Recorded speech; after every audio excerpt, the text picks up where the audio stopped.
Et salut!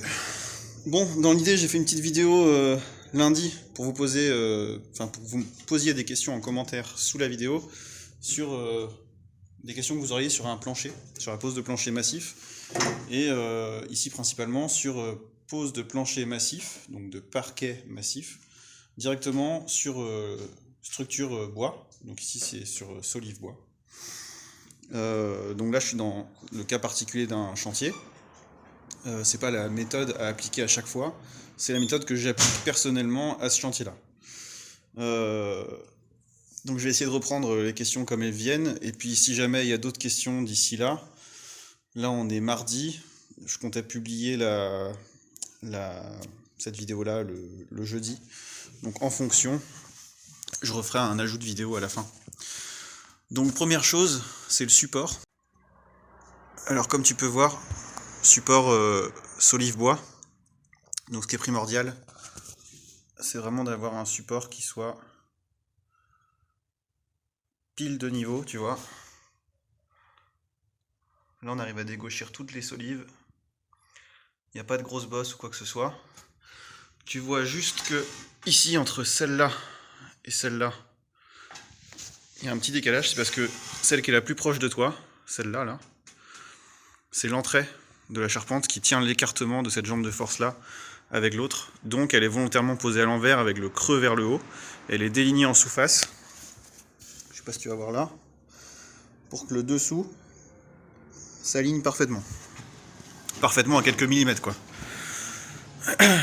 Parce qu'en dessous, il y aura un plafond suspendu en placo. Donc, première chose, avoir un support qui respecte certaines normes. En gros, sur un plancher massif comme ça, on considère qu'il ne faut pas plus de 5 mm de creux ou de bosse sous une règle de 2 mètres. Hop. Donc si j'avance un petit peu, je te prends ma règle. Là, quand tu poses ta règle finie, il faut que ce soit propre à tout point du plancher. C'est-à-dire que où que je sois sur mon plancher, il ne faut pas que j'ai plus de 5 mm. Ici, là, j'ai 2 mm sur une longueur totale de 2 mètres. Donc voilà. Le solivage, là, je l'ai posé en allant, comme on n'avait pas beaucoup de place pour bosser. D'habitude, ce que je fais pour avoir un support qui soit vraiment clean, c'est que je mets toutes mes solives côte à côte, et par ordre de bombée, je les mets par ordre croissant. Exemple, si j'ai 4 mm de bombée sur la plus forte et 0 sur la moins forte, et ben je vais mettre 4, 4, 4, 3,5, 3, 3, 3, 2,5, 2, 2, 2. Et je vais les poser comme ça. Ce qui fait qu'une fois qu'elles sont posées, et ben même si dans ce sens-là, on n'est pas de niveau parce qu'on aura plus de bombes au milieu là que ici, ben au moins c'est régulier. Et ça te fait pas de gros creux ou de grosses bosses. Et ça vient pas créer de tension dans tes planchers. Donc là, c'était pas le cas. Comme je les ai posés en allant, comme j'avais pas forcément la place d'étaler toutes mes solives, et ben je me suis raboté une fois fini mes solives pour avoir un support qui soit droit. Donc là, si je mets la règle là, tu vois, le but c'est ici, paf, d'avoir quelque chose qui soit droit. Donc première chose, avoir un support qui soit plan. Deuxième chose, connaître le cahier des charges.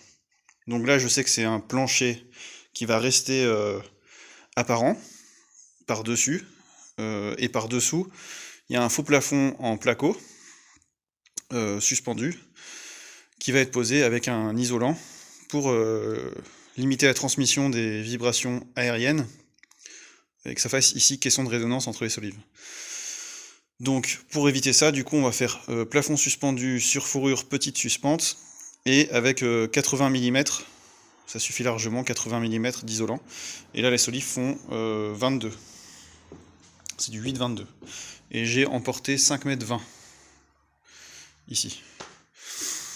Donc moi je pose ici mes lames de parquet sur une bande de Faltex. Donc Faltex, c'est de la fibre de bois en fait qui est compressée. Là, ça fait 1 cm d'épais par 5 cm de large et c'est des bandes de 1,20 m. Voilà. Et après, au niveau de la pose, on m'a posé la question sur un plancher massif, quand on le pose comme ça, est-ce qu'on est obligé de tomber avec les jonctions de lames sur une solive? Et bien la réponse est non, puisque la lame n'est pas très large. Si on compare ça à des dalles OSB ou agglomérées comme celle-là, tu vois là tu vas avoir 60 cm, 50-60 cm, ça dépend des tailles, où tu vas avoir en gros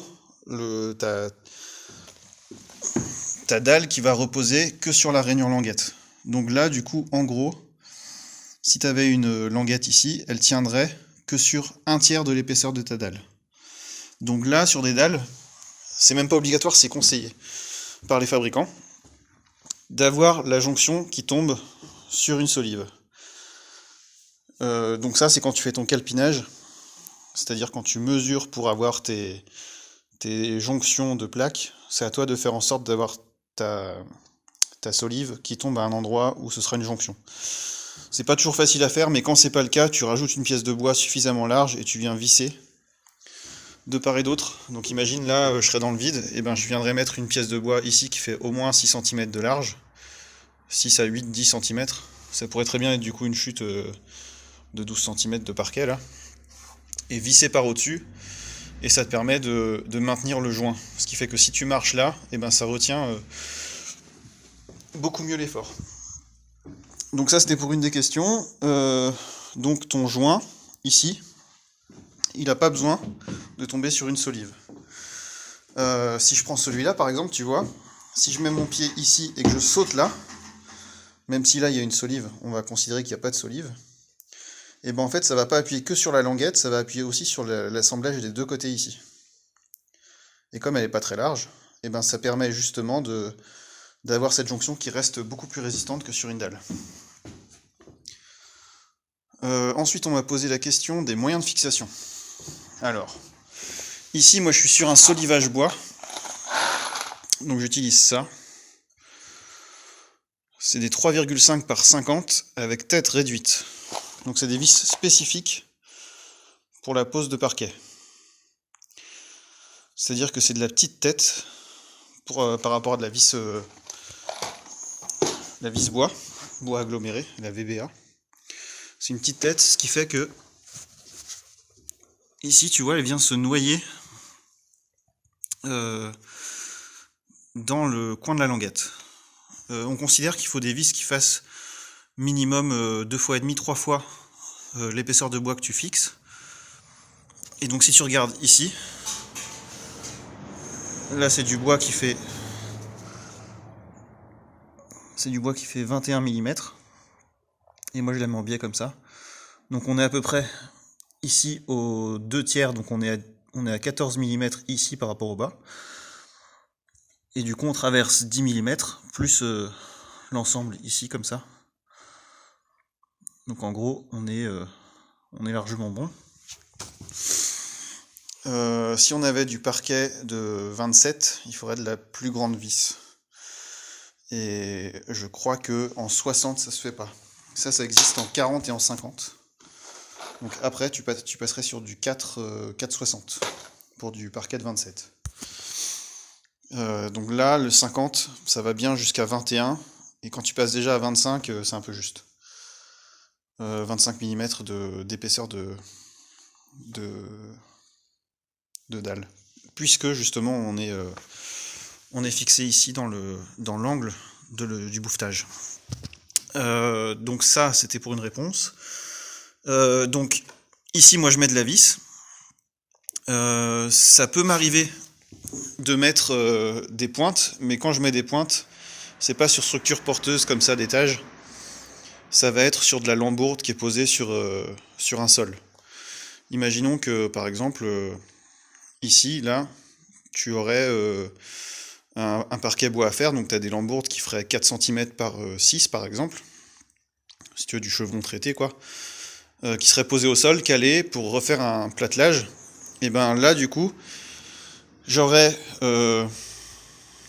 une surface qui me permettrait de pointer dedans, et les pointes, je les mettrais, du coup, au même endroit, soit ici, à 45 degrés, ce serait de la pointe de 50 ou de 60. Donc ici, tu viens pointer là, quand tu as ta pièce qui subit pas trop de grosses variations d'humidité. Donc dans une maison, en général, tu viens pointer ici. Et si c'était pour une grange, ou un atelier, ou un truc comme ça, je viendrais pointer ici. Donc là, c'est un peu plus dur. Il faut un peu plus la technique pour finir avec le nez du marteau dans le fond de la rainure. Mais ici, ça tient beaucoup mieux ton parquet. Et ça te permet d'avoir un parquet qui va beaucoup moins bouger, beaucoup moins travailler sur sa largeur. Mais c'est beaucoup plus contraignant pour lui. Donc pour une habitation, je pointe toujours au niveau de la languette. Et si j'utilise des pointes, du coup c'est des pointes qui sont lisses, des pointes Tetum que j'utilise, et pas des pointes crantées. Tout simplement parce que je pense aux futures réparations éventuelles. C'est plus simple de travailler avec de la pointe lisse qu'avec de la pointe crantée. Et quand c'est bien pointé et que tu as fait les choses sérieusement, normalement c'est pas censé grincer. C'est pour ça que si tu travailles dans une pièce humide, ou des fois dans les vieilles maisons, les vieilles maisons qui ont été habituées à avoir beaucoup d'humidité à l'intérieur, et que tu vas du coup être pointé en languette. Ensuite tu vas faire toute ton isolation chez toi, tu vas assainir le sol, donc la maison va sécher de l'intérieur, du coup ton parquet va se rétracter, une fois que tu auras fait toute ton isolation et tout ça, et du coup il aura de fortes contraintes, ce qui fait que ton parquet va pouvoir grincer, parce que du coup il sera rétracté comme ça et comme ça, en épaisseur aussi. Donc quand tu vas marcher dessus, la pointe, elle va donner du jeu, ce qui fait que ton parquet, en gros, il va bouger de gauche à droite très légèrement, mais ça va faire frotter le bois contre le bois dans la rainure languette, et c'est ça qui va te faire du bruit. Donc les vieux parquets qui grincent, c'est ça. Et si tu veux plus qu'ils grincent, il faut mettre des vis. Soit tu mets des vis au niveau des entures, enfin des bouffetages, donc sur les côtés, il faut trouver les solives. Ou sinon tu mets des vis comme ça traversantes, et là après il faut rebouchonner derrière. Mais ça se voit quoi. Voilà, voilà. Qu'est-ce qu'il y avait d'autre comme question ? Je crois que j'ai répondu à peu près tout. Question d'isolation acoustique. Donc voilà, sur ce type de chantier-là, c'est bande résiliente qui limite la transmission des vibrations directement du parquet à la structure solive bois. La seule résonance qu'on va avoir, c'est le bois en lui-même, tant que le plancher n'est pas fini. Et après, ça va jouer comme une grosse membrane, en gros. Là, si tu veux, si je tape... Pour l'instant, on entend le plancher vibrer un petit peu. Mais une fois que tout sera fini, tout sera vissé, toute cette partie-là ne pourra plus vibrer. Donc en fait, comme tout sera croisé partout, ça tiendra beaucoup mieux. Voilà, voilà. Je crois que j'ai fait le tour. Si jamais il y a d'autres questions qui arrivent entre-temps, j'y répondrai. Et du coup, je vais te montrer vite fait comment on pose, comment je pose le parquet sur plancher comme ça. La première chose, c'est d'avoir des départs qui soient alternés. Donc on essaie de ne pas faire une pose en escalier comme on appelle ça. C'est, imagine, t'aurais un joint là, et t'aurais encore un joint là, un joint là, un joint là. Tu vois, du coup ça ferait clac, clac, clac, clac, clac. Ça on n'aime pas trop en général. Que ce soit en tant qu'artisan ou en tant que client. C'est quand même plus sympa quand t'as une belle alternance, un peu chaotique entre guillemets, tout en respectant certaines règles. Donc moi les règles que je m'impose, c'est ici j'essaye d'être au minimum sur 2 appuis en bout. Donc au moins 2 solives. Comme je suis en rainure languette, si j'étais pas en rainure languette, je ferais au moins 3. Comme pour de la terrasse par exemple, je fais 3 appuis. Là c'est en rainure languette, donc je me permets de faire en 2 appuis, et après je fais en sorte d'alterner et que ce soit pas forcément régulier. Tu vois, par exemple là, j'ai un joint qui est là, un autre ici, un autre là, mais après j'alterne. Et je prends pas forcément la chute de ce qui est là-bas pour le remettre là. C'est-à-dire que la chute de cette ligne-là, je vais l'utiliser dans 3 ou 4 lames, dans 3 ou 4 rangées. Et j'alterne. Petite chose à prendre en compte, c'est que ici par exemple, si je démarre avec une lame entière, tu vois, ici là, ça c'est le joint d'une lame entière. Donc tu fais ta première pause en te disant, si je mets une lame entière, ça me fait combien de lames en tout? Et donc là je suis à 5 lames.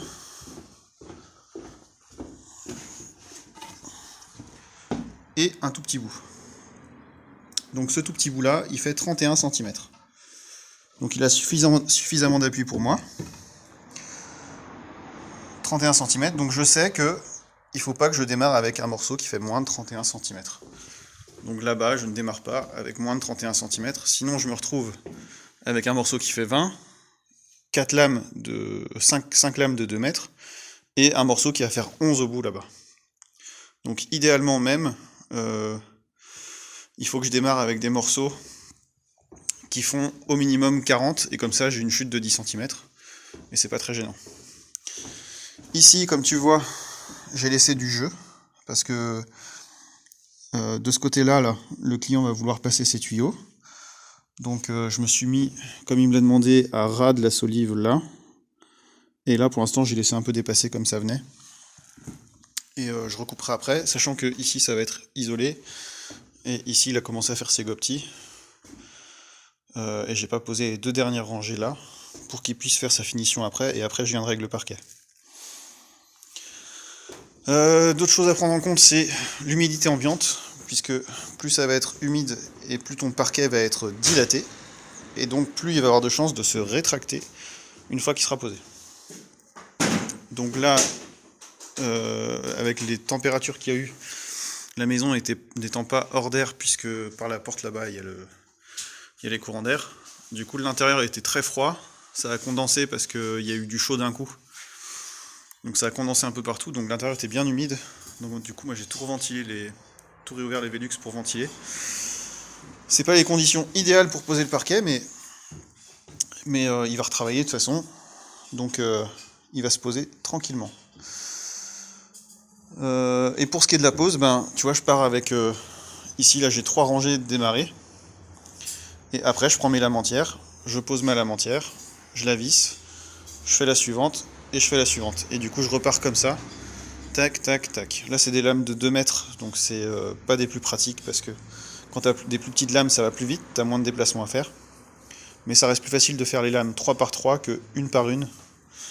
Et par 4 j'aime pas trop. Me pose pas la question pourquoi, j'ai pris l'habitude avec 3 quoi. Voilà, donc je vais t'en poser une vite fait. Comme ça tu vas voir. Est-ce que j'ai de quoi te tenir parfait. Donc, tu viens mettre ta lame en about là-bas. En about là-bas, ça fait un peu Abu Dhabi. Donc là, elle est bien enquillée dedans. Ensuite, tu viens la lever un peu comme ça, pour que la rainure languette puisse rentrer.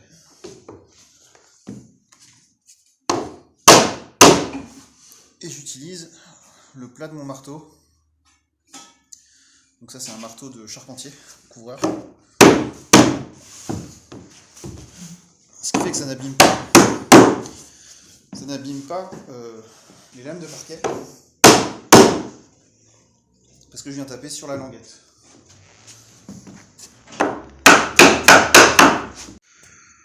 Donc là, tu vois, elle est posée de manière provisoire. Chose à prendre en compte, le parquet, c'est un parquet de grande surface de bricolage, pris chez Leroy Merlin, pour ne pas les citer. Et donc, il y a des variations de largeur de lame, d'usinage parfois. Tu vois, regarde là, au niveau about. Tu vois, il y a des petits accros. C'est-à-dire que les usinages ne sont pas parfaits. Et du coup en largeur ça se ressent aussi. Donc il faut jouer avec. Quand tu le prends en compte, parce que tu sais poser du parquet, ça va, mais quand c'est ta première pose de parquet et que tu tombes sur des lames qui sont pas pile calibrées, il vaut mieux faire des vérifications. Et par vérification, j'entends de... Si c'est ta première pose, toutes les 3 lames de parquet, tu vérifies en tendant un cordeau d'un bout à l'autre. Et tu fais en sorte que ta ligne suive ta lame de... Enfin, ton trait de cordeau.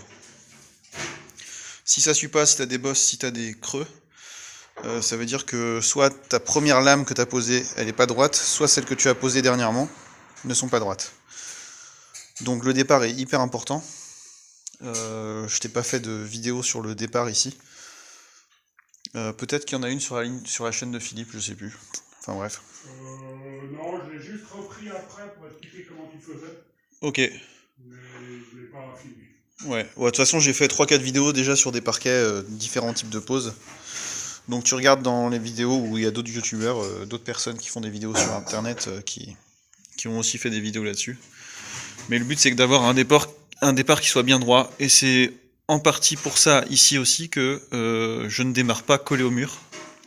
Je me mets à peu près parallèle à l'axe de ma pièce. En gros. Et après je calcule pour faire mon démarrage et faire en sorte qu'il me reste moins de 2 lames pleines pour finir. Et que ici, sur le bout, il me reste moins de 2 lames pleines pour finir. Donc là, je suis en début de pause. Donc tu vois qu'il y a un jour ici. Et là je suis collé. Et en fait ce jour-là, il est dû au fait que cette lame-là ne fasse pas la même largeur. Donc quand c'est comme ça, parce que c'est un cas très particulier de lame de GSB, tu regardes ici la largeur de celle-là par rapport à la largeur de celle-là. Alors attends. Donc tu vois, je vais te montrer en même temps. Le marteau là, il vient pile taper comme ça. Donc là, ici on a la même largeur. Donc comme on a la même largeur, que je suis bien bout à bout, je vais pouvoir visser ici. Et après là-bas, je vais pas visser celle-là et celle-là dans la solive, puisque je vais attendre de mettre la suivante pour ajuster le jeu entre cette largeur-là et la largeur de la suivante. Et là, il faut que je mette mon Faltex. Tu vois, je me suis prévu quelques morceaux. Non, c'est bon.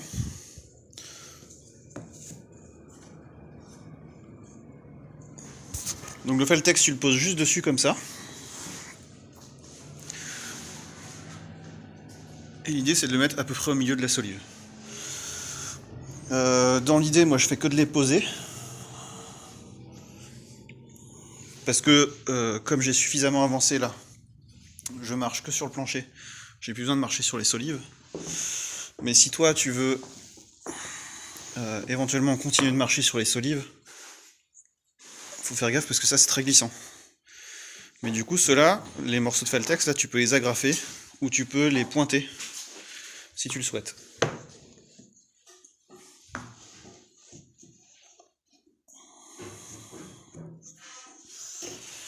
Encore une fois, c'est ma méthode, c'est pas forcément le mieux.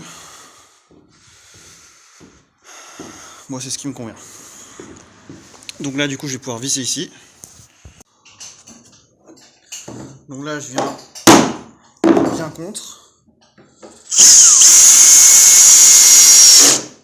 Visser. Donc pour visser, j'utilise le débrayage de ma machine. Donc là, ça fait que, en gros, quand je vais visser que ça va forcer, tu vois que ça tourne plus. Alors que si tu te mets à fond, genre sur perçage, là je vais pas pouvoir l'arrêter. Donc le but c'est de trouver la bonne résistance pour ton parquet et ta pose, pour faire en sorte que ça s'arrête quand la tête de vis est pile à fleur. Et une fois que tu as trouvé la bonne résistance, en général il n'y a plus à réfléchir, tu poses. Voilà, tu vois. fois ça va tout seul.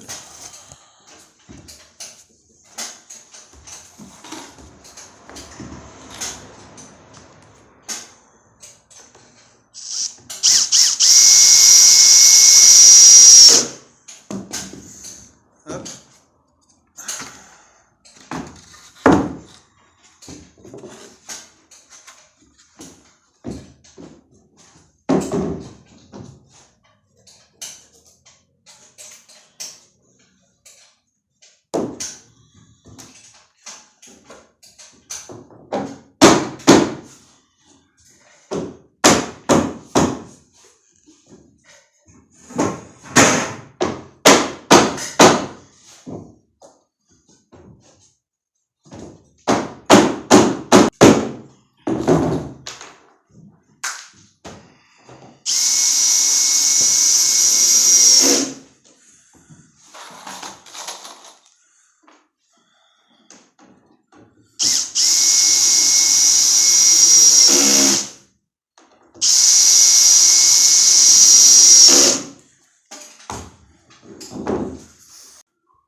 Donc là j'ai posé celle-ci et celle qui suit.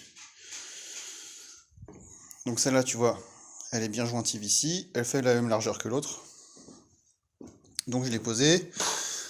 Ici, comme je t'avais montré, il y avait un petit décalage de largeur.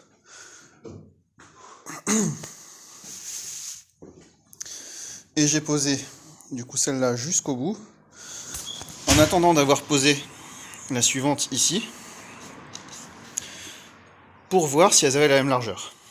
C'est pas le cas, donc je me retrouve avec un jour de ce côté-là. Ce jour-là, je choisis de le mettre soit côté là, soit côté là, en fonction des autres jours qu'il y a déjà eu.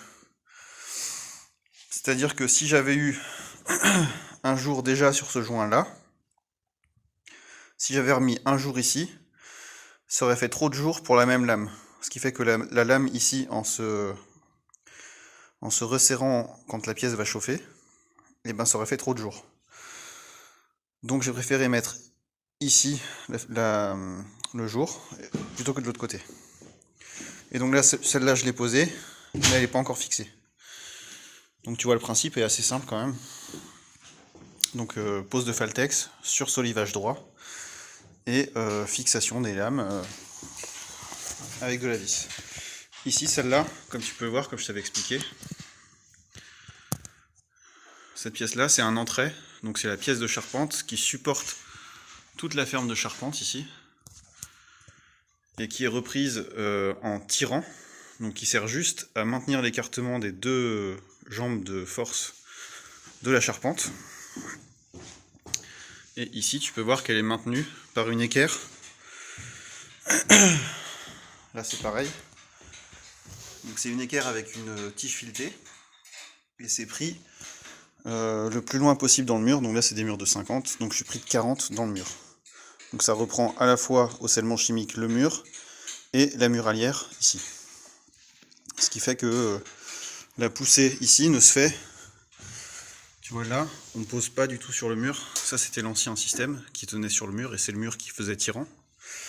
Et là du coup on a rehaussé un tout petit peu la charpente pour que ça pose ici sur la muralière et sur l'entrée et que ça soit repris par ce tirant métallique là. Voilà. Bon, j'espère avoir répondu à toutes tes questions et si jamais t'en as d'autres, les commentaires sont là pour ça. T'hésites pas. Et puis voilà, bonne fête de fin d'année. Je sais pas quand je referai des vidéos donc... C'est le temps qui me manque un peu en ce moment pour faire les montages, j'ai pas mal de vidéos en attente, mais voilà. Chaque chose en son temps, il y a des priorités dans la vie. Allez, salut!